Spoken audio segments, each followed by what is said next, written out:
Have you ever stopped and just thought about how a massive airport actually works? I mean, we're talking thousands of people, hundreds of flights a day.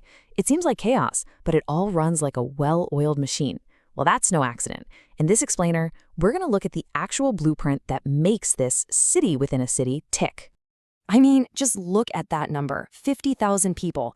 That's the size of a decent-sized city. So when you're managing a population that large, you can't just wing it. You need a rock-solid organizational plan to make sure everybody and every single thing is doing what it's supposed to do. So here's how we're going to break it all down. We'll start at the very top with the airport's mayor. Then we'll dive into the four main pillars that hold the whole thing up. The people who manage the money, the ones who build the future, the team that runs the daily show, and of course the crew that keeps everything from falling apart.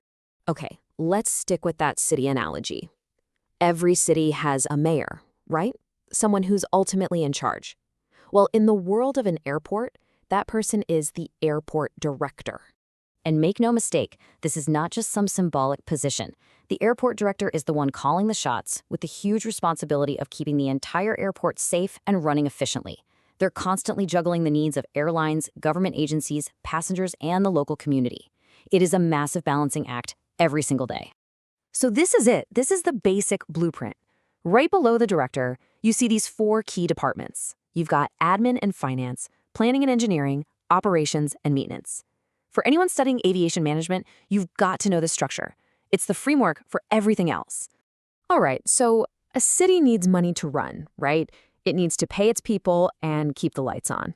That brings us to the airport's economic engine, administration and finance. Think of this person as part CFO, part COO. Their job isn't just to count the money. They're responsible for making money through things like landing fees, parking, and all those shops and restaurants. On top of that, they handle all the people stuff, like hiring the thousands of employees it takes to run the place. And when you break it down, you can see how vital these roles are. HR gets the right people in the door, the accountants make sure the bills get paid, and then there's public relations. They're the face of the airport to the outside world, dealing with everything from advertising to handling really tough issues like noise complaints from nearby residents.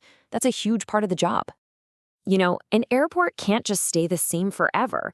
It's always got to be growing, improving, and getting ready for what's next. So who are the people dreaming up the airport of tomorrow? Well, that would be the planning and engineering department. These are the master builders. We're talking about everything from designing a brand new terminal for millions of travelers to figuring out how to extend a runway for the next generation of giant airplanes. They make sure every single construction project is safe, sound, and fits into the airport's long-term vision. But it's not all just about concrete and steel. A really critical piece of their job today is protecting the environment. You can't just build whatever you want. Every project has an environmental impact, and this team is legally required to manage it. It's a massive challenge.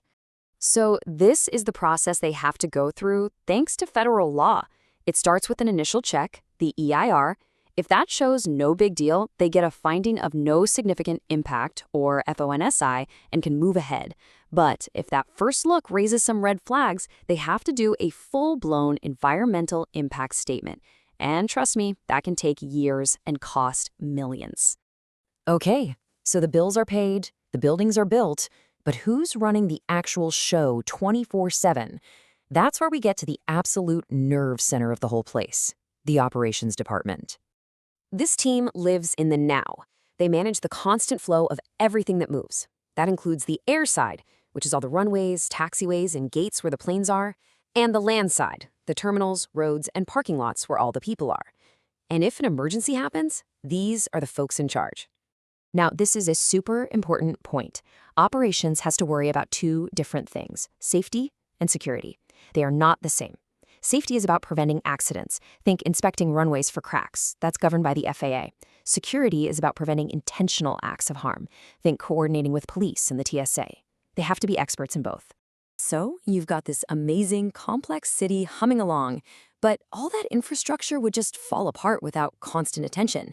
So how does it all stay in perfect working condition? That's the job of our final department, maintenance. The whole mission of this team is to keep the airport's physical assets running smoothly. The real trick here isn't just fixing stuff when it breaks, It's being proactive, having a preventative maintenance plan that catches problems before they shut down a runway or a terminal. That's what saves a ton of money and prevents major headaches.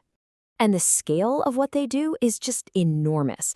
You've got one manager just for the buildings, making sure the terminals are clean and everything works. Another for the grounds, maintaining miles and miles of pavement. And yet another for the vehicles. We're talking everything from fire trucks to passenger shuttles. It's a huge, nonstop job. And here's what you really have to remember. None of these departments works in a vacuum. They can't. When the planning team wants to build a new runway, they have to work hand in glove with operations to see how it'll affect traffic, and with maintenance to plan for its long-term care. It's that constant communication that makes an airport truly great. This quote really just says it all, doesn't it? The whole point of this complicated structure is to serve people. All kinds of people, from the passengers flying out to the employees who work there and even the people who just live nearby. It's a service organization at its heart. So if you're watching this as an aviation student or someone just starting your career, you might be thinking, okay, so where could I fit into all of this? Think about it. Are you a numbers person? Maybe finance is for you. Do you love to build things? Look at planning and engineering.